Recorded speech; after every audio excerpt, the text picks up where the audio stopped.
Inflasi itu bukan cuma buat di keluarga Di gue, semua keluarga tapi di semua lah. keluarga. Iya. Kalau kalian tarik nih sampai ujung nih, kayaknya potensi masalah tuh uang.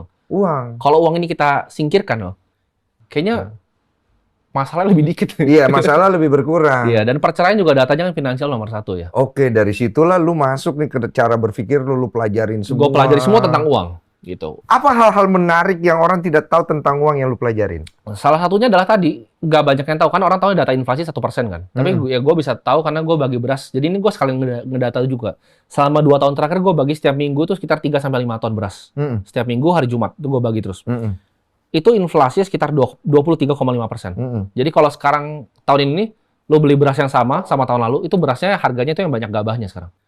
Itu inflasi 23%, beras doang. Pendidikan itu lebih tinggi lagi, bisa 30% tahun ke tahun.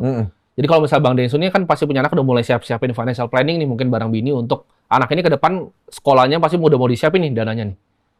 Itu harus disiapkan untuk tadi, pendidikan ini naiknya kencang banget Bang. Apa yang akan terjadi?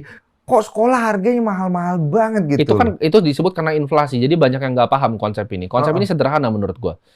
Inflasi adalah di mana uang lu tuh dicetak. Gitu. Jadi uang itu bisa beredar, Bang. Iya. Jumlah uang yang beredar ini makin banyak.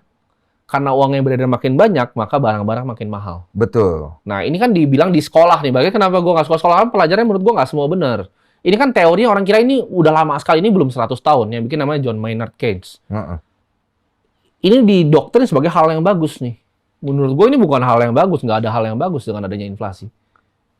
Kalau 3% mungkin ada yang bagus, tapi kan realnya nggak segitu. Berasnya gue tahu 23,5%. Iya.